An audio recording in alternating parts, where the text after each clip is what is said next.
Okay, so now we'll have our second speaker, Armand Despons, also from ESPC, who will talk to us about non-equilibrium properties of autocatalytic networks. Armand, take it away. So yeah, thank you, Alex, for the invitation. So for those that don't know me, I'm finishing my PhD with David Lacoste, who is there, I think, in the Zoom session, and defending in November. So it's the opportunity for me to present, two of the projects I've been doing during this PhD, centered on the autocatalytic networks. So let's dive into a motivating example. What I did in the first place, I wanted to study the thermodynamics of autocatalysis. And to do so, I took, one of the simplest network that I can possibly imagine, which is a model of self-replication. Very much, it looks like RNA replication. And I wanted to study the thermodynamic of this particular network in an open setup. So basically here, in the left, you have the scheme of the network. In the right, you have the stoichiometric matrix of the network, which encode the topology. And here, I will assume that the species on the bottom are exchanged by the mean of particle reservoir with the environment. And here, it's quite straightforward to see that here there is, in fact, autocatalysis, because if you take the top three reactions, 1, 2, and 3, here it's a type 3 networks according to Alex classification. So basically, you have indeed autocatalysis in this network, as expected, due to the species Z0, Z1, and the intermediate, and the 5 first reactions. And the remaining species are basically the fuel and waste needed to produce the autocatalyst. So I assume these fuel and waste species are chemostatid. And basically, I will study the thermodynamics of that. So first, let's look at the dynamics. So I put kinetic rates, chemical potential, and I run a computer simulation of this. And doing so, you see here that in the long run, the current of the reaction associated with the autocatalytic network, in the long run, they vanish. So basically, it tells you that the network, the autocatalytic network, reaches equilibrium in the long run. So this is actually very important, and this should be reflected into the thermodynamics.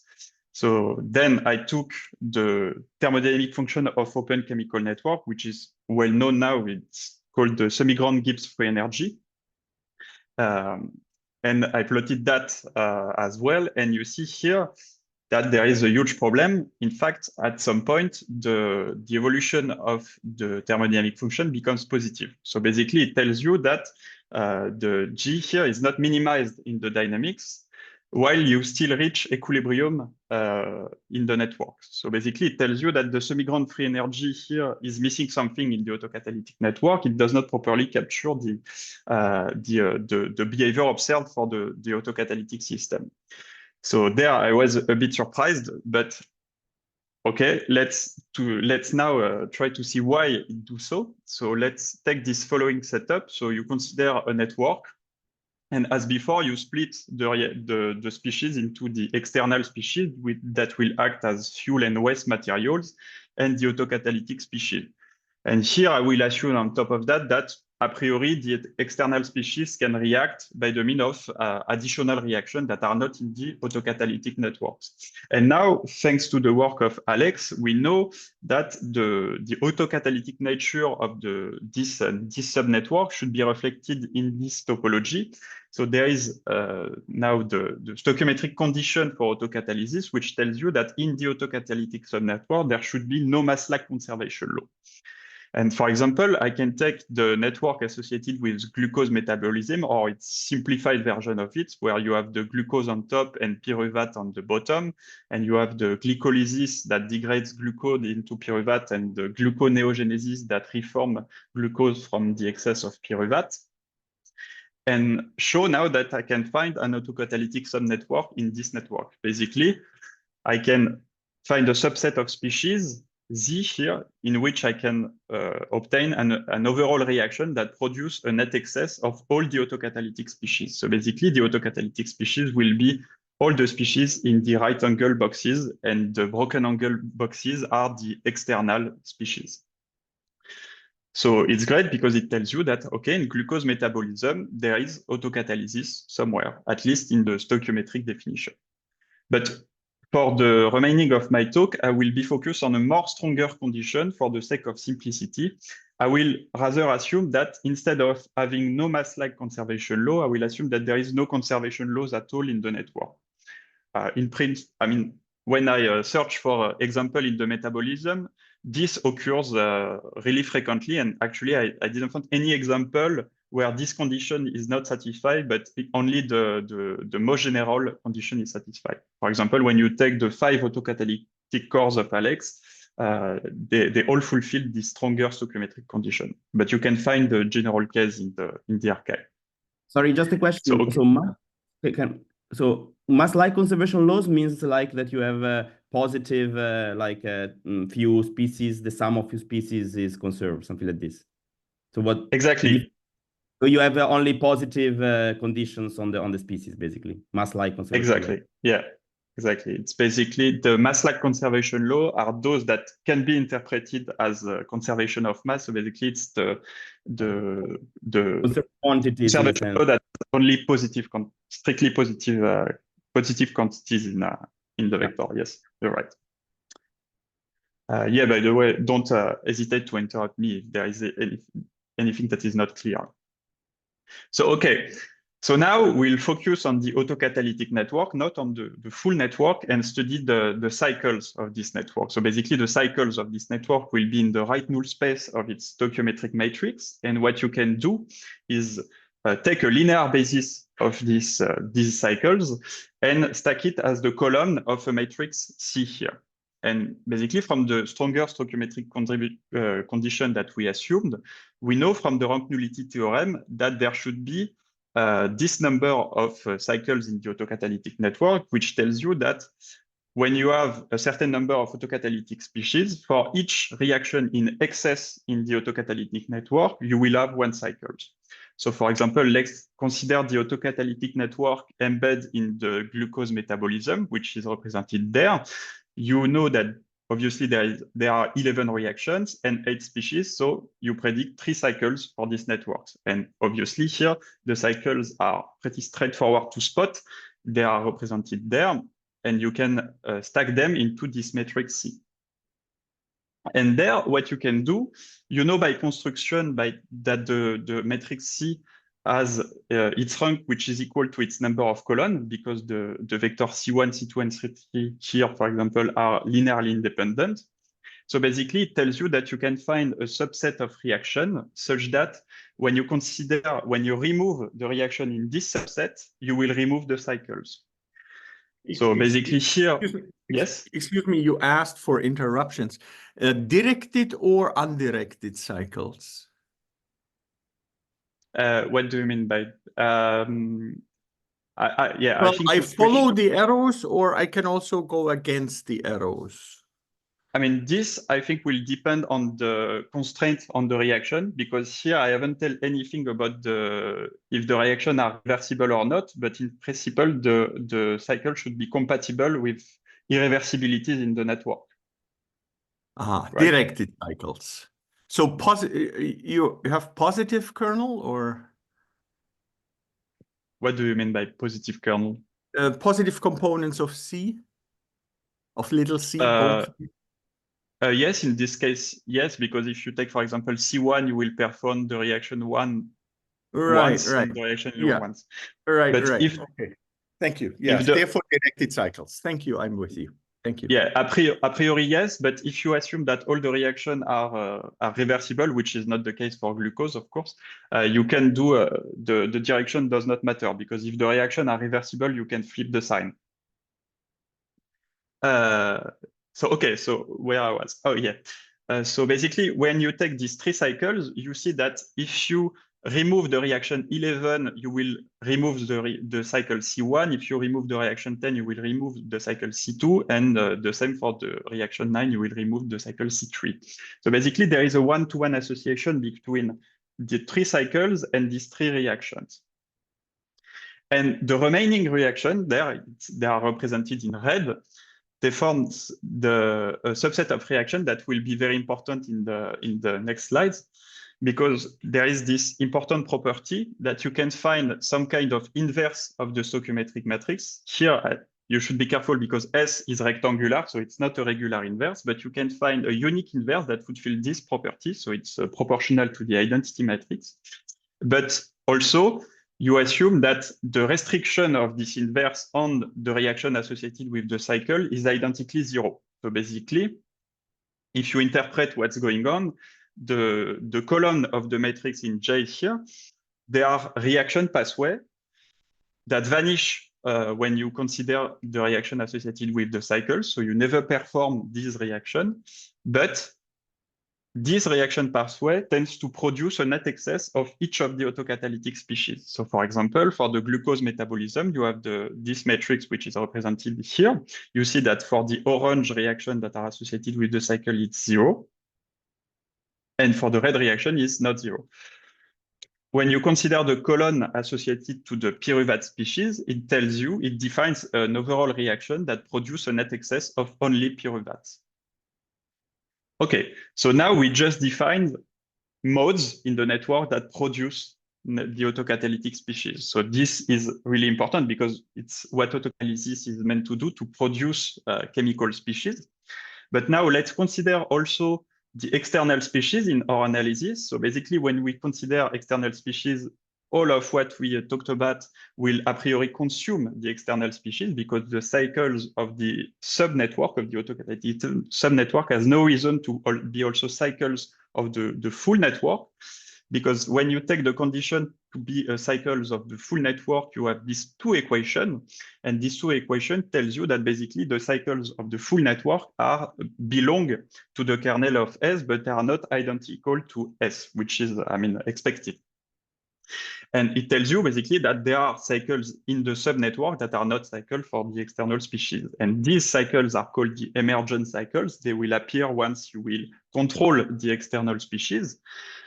And for example, when I consider my glucose network here, I can consider now the overall reaction of the cycles when I consider the external species. You see that C and 2 have the same overall equation in terms of external species, while C3 is a bit different.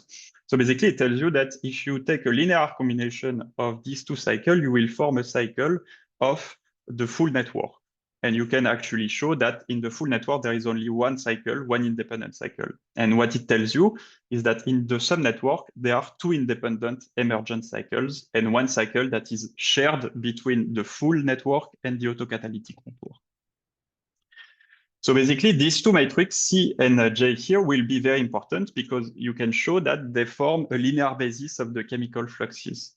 And on this linear basis, you can write the chemical fluxes as this equation. And basically, you have on the first term is the contribution of the cycles, the cyclic modes of the autocatalytic network. And the second term, it's very important, it's the productive modes of the network. So basically, this term will tend to produce a net excess of the autocatalytic species. Imposing this flux to be positive will tell you that one species or the component of this flux that are positives produce the autocatalytic species, and conversely, when the flux is negative, autocatalytic species are consumed.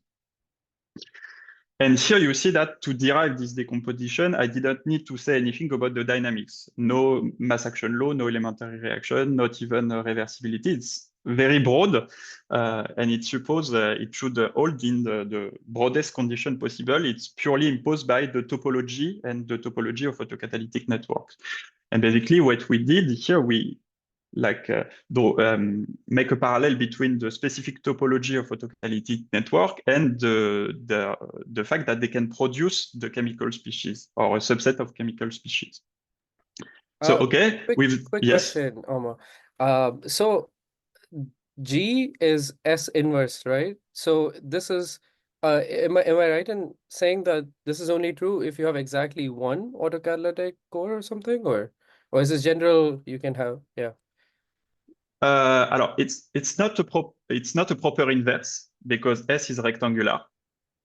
It's a right inverse, but you're right that to ensure the uniqueness of this metric G, here there is a true inverse somewhere, and I haven't talked about this because it was, not necessary. But it holds for every chemical, for every autocatalytic networks, not necessarily cores. Okay. Thank you. Yeah, that was the question. Thanks. So, okay, now that we have this very interesting decomposition of the fluxes, we can dive into the dynamics of the systems. So basically, we keep this decomposition, but we consider as well the rate equation of the system, which are written there on the right.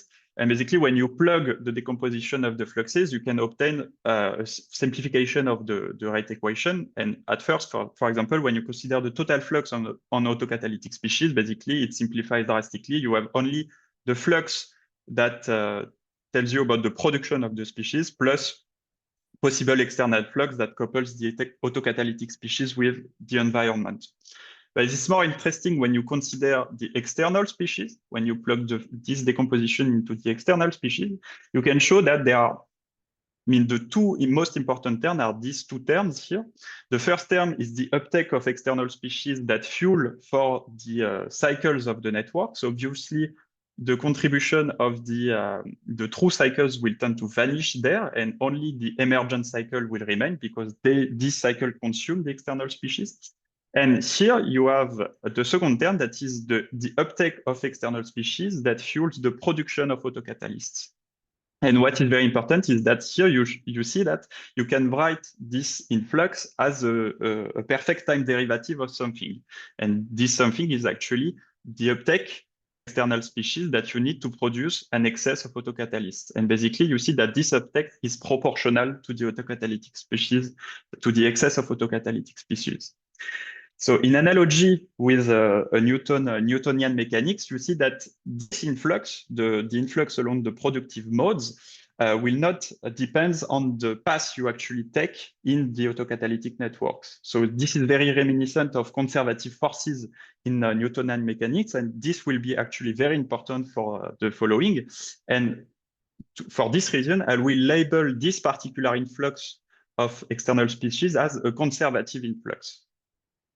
So, okay, let's keep that in mind, but first, let's move to the steady state. So at steady state, you can further decompose the rate equation of the autocatalytic species into the one that are coupled with the environment, the Y species, and the one that are free, the X species. And basically, the steady state will consist in vectors that belongs to the right null space of Sx. Yeah. And you can show it's straightforward, it's well known that the right null space of Sx is constituted by the column associated with the Y species in the J matrix there, and also the cycles of the networks.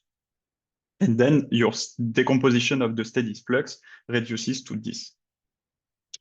And then what's important to notice that to maintain steady fluxes on the E and the Y species, you need to exert forces on the networks, because otherwise this would not be possible. So to maintain this time derivative to be non-zero, you should exert forces on the chemical network. And what's important there is that you can notice that something is missing and something is in extra. Because here, when you consider the cycles of the full network, they preserve all the species, so they are costless. They don't need any forces to be maintained. But on the contrary, the additional reaction, when you chemostat or when you control all the external species, there will be the additional reaction will be maintained out of equilibrium, and this will be costly. So basically, this is missing in here. So now we know that the steady flows of species in the system is constituted by these three phenomena. So you have the elementary modes of the Y species, the emergent cycles, and the additional reaction. So here it's straightforward to associate the fluxes on the elementary modes with the Y species, because as soon as you turn off one of the flux on the Y species, its column will relax, this flux on its elementary mode will relax.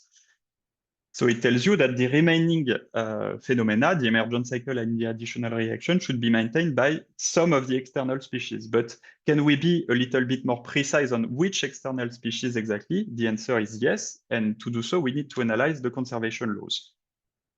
So as there is no conservation laws in the autocatalytic network, this should be analyzed for the full network. The full network must have conservation law because otherwise it does not fulfill total mass conservation. And the conservation laws are in the left null space of the stoichiometric matrix there. So as for the cycle, we can gather a linear basis of the conservation law as the rows of this matrix L. And by definition, doing so, the rank of L will be equal to the number of rows. So let's take again the network associated with glucose. So the first conservation laws is, all of the conservation laws are quite straightforward to obtain. So the first one is the conservation of carbon. The green species here have 6 carbon and the yellow species here have 3 carbon. So carbon is conserved. The second conservation law is the conservation of the phosphate group across the reaction. And then there are 3 conservation laws that are also straightforward. It's conservation law of the ATP, NDP, GTP, and GDP, and NADH and AD. But linear algebra tells you that in total, there should be 6 conservation laws in the glucose metabolism. So the last one is this one. And unfortunately, this one has no simple interpretation, even though it's a mass-like conservation law, because all of its component is positive. And if you remember, previously, we associated the cycles with reaction. Now we can associate this conservation law to external species. And basically, it tells you that you can find a subset of species such that when you take species of this subset, they will be associated to the broken conservation laws once you control all of the external species. So here, again, for network, it's quite straightforward. This association is quite straightforward because the conservation of carbon is obviously due to glucose. Then the phosphate group, the conservation of phosphate group is obviously due to phosphate, and then this conservation law can be associated to this species. So this separation into the species EP and EF tells you, okay, species EP are associated to broken conservation laws and EF are not. And actually, then using this property, we can now decompose this equality on these 3 subsets of species, EP, EF, and the autocatalytic species. And you use the fact that the restriction of the conservation law on the species EP should be invertible. And doing so, we can express the stoichiometry of the species in EP with respect to the stoichiometry of the other species. So this will come in ND later, so I will keep this equation. But first, we can also check using rank nullity theorem that the number of species in EF should be equal to the number of functional reactions plus the number of emergent cycles. So we basically find what we were looking for in the first place. Basically, we know that the emergent cycles and the additional reaction are maintained by the species in EF. So we can check this formula for glucose. For glucose, we had 3 cycles in the autocatalytic networks and 1 cycle in the full networks. So basically it tells you, and no additional reaction. So it tells you that there should be 2 species in EF, which is actually the case because ATP and GTP are here species in EF. So now I will explain why I use subset P and F for EP and EF. So to do so, I will now consider the dissipation of the network. So the dissipation is written as the chemical potential times the stoichiometric matrix times the chemical fluxes. It should be positive due to a second law. And then I can decompose the stoichiometric matrix into the 3 subsets of species EP, EF, and the autocatalytic species. And now I can finally use my previous equation to replace this stoichiometric matrix by this expression. And doing so, I introduce this quantity, F, EF, and FZ, which are the non-conservative forces of the network. They are defined as the following gauge transform of the chemical potential there. And there we finally have an explanation of why I use subscript P and F, because you see that the forces associated to the species in the P are identically 0. So I call them the potential species. I mean, it's not me that called them like that. And then the forces associated to the species in F are non-zero. They are the force species. And this was already foreshadowed in our previous slides. So now, if you remind, we saw that the total flux of external species along the elementary mode was associated to a conservative influx. And we call that conservative in analogy with Newtonian mechanics, but we can push the analogy further, and actually, along this conservative influx, this will be associated to some kind of potential energy that is written like in Newtonian mechanics as the force times the displacement of the species. And this will be the solution of our initial problem. So let's dive in. So the thermodynamic potential, we consider the semi-grand Gibbs free energy that I showed in the beginning. It can be written as a function of the non-conservative force here. And basically the main problem of this thermodynamic potential, the reason why it fails is because it considers that all the non-conservative forces are exerted homogeneously across all the reactions. So basically we saw that this is wrong because the non-conservative forces of the external force species are not exerted along the productive mode of the autocatalytic network. So this is actually the solution of our problem. We need to correct the semi-grand Gibbs free energy by adding this potential energy to the total. And doing so, this new thermodynamic potential will, in this new thermodynamic potential, no net conservative force of external species are applied along the productive modes. So now we can write the time evolution of this thermodynamic potential in this thermodynamically appealing way. So first we have the dissipation, which is necessarily positive. Then we have the power associated to the cycles of the network. So basically it's at this form here, and it vanishes if the cycle of the network you consider is not an emergent cycle. So basically it's a network for the external species as well, because in that case the energy barrier is 0. And finally, we can also isolate the thermodynamic cost of production. So the thermodynamic cost associated with maintaining fluxes along the productive modes of the autocatalytic network. And in that case, it should vanish that is not coupled with the environment. So let's summarize what we found. We started from this setup. We splitted the species into external and autocatalytic species and consider an autocatalytic network. The external species are exchanged with the environment, and some of the autocatalytic species are also exchanged with the environment. Then we isolated the production modes and the cycles of the autocatalytic networks, and this allows us to decompose the decomposition of the fluxes here into the cyclic modes and the productive modes. And then by noticing that the uptake of external species along the productive modes of the autocatalytic CRN is actually conservative, we corrected the thermodynamic potential, the semi-grand Gibbs free energy, to take into account this phenomenon. And then after, we were able to derive the thermodynamic cost of the production and of the cycles. So let's come back into our initial problem.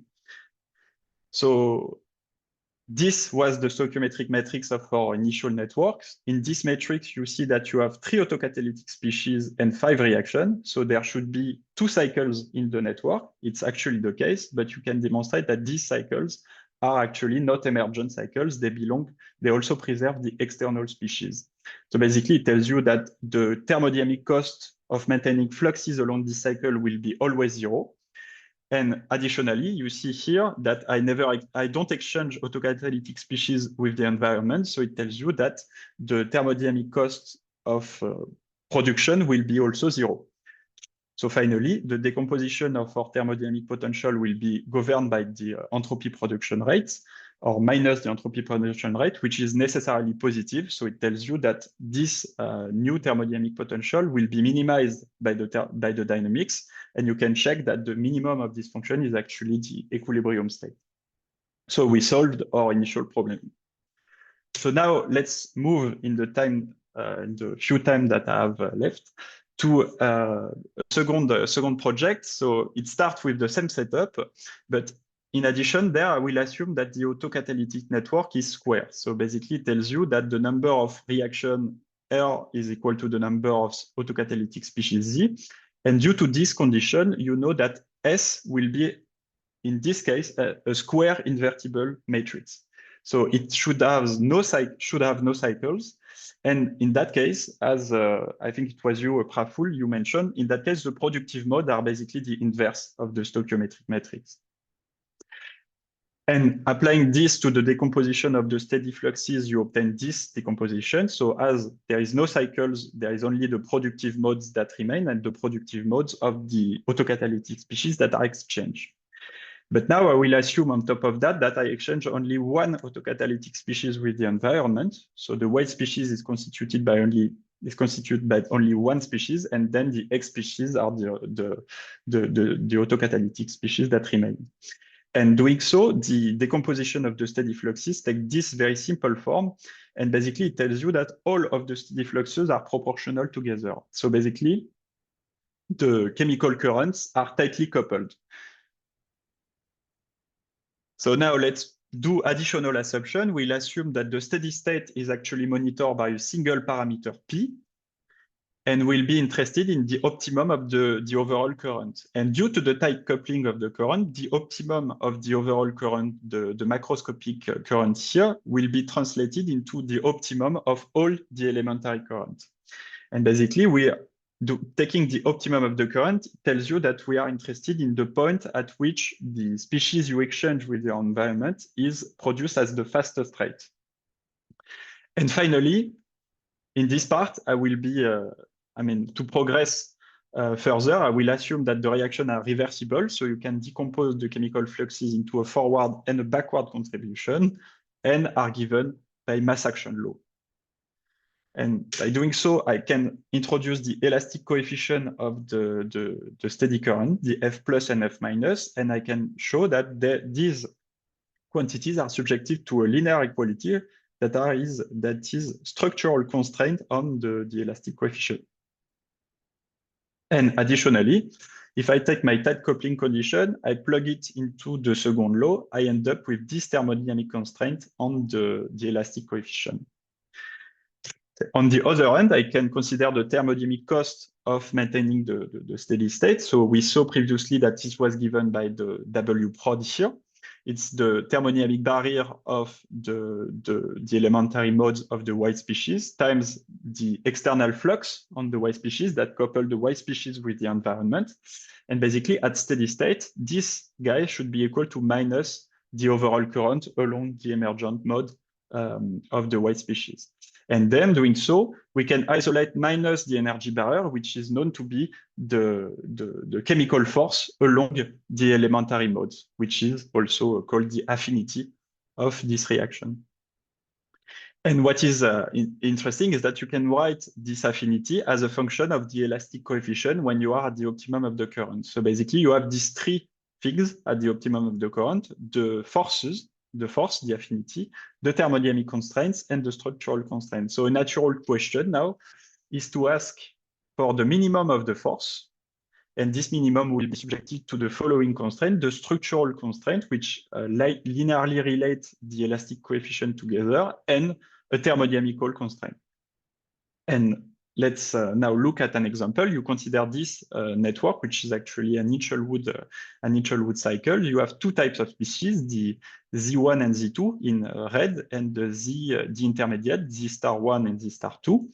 And what happens here is that if you, for example, chemostat one of the red species, you will end up with incompatible constraints. So basically, it tells you that our premises was wrong in the first place. The overall current has no zero derivative point. And basically, the maximum of the current will be attained when the force diverge. But on the contrary, if you chemostat one of the yellow species here, the constraints are compatible. So basically, the overall current has a zero derivative maximum, which is associated, and the force to maintain this current is lower bounded by a quantity that is independent on the kinetic rates. And it's purely given by this constraint and mostly from the topology. So let's conclude. We saw that for tightly coupled network, the topology induced strong constraints. It's because we had strong constraint in the topology due to tight coupling, which induces strong constraint on the dynamics and thermodynamics. And what is interesting is that doing the analysis for several networks, we noted that this lower bound on the affinity tend to increases with networks of increases complexity. And basically, you can actually show that when you consider a network and you add linear intermediates between the autocatalytic species, this will be completely, this will not affect the value of the lower bound. So basically, you can reduce a network and consider only its essential part, basically. And finally, when you consider the two simplest autocatalytic motifs, the type 1 and the type 2 cores, and you chemostat their species A, you end up with bounds that becomes equalities and not just lower bounds. So the affinity at the optimum of the current saturates at a constant value. So this work has now been published, so I can encourage you to read it if you want. So with that, I thank you very much for your attention.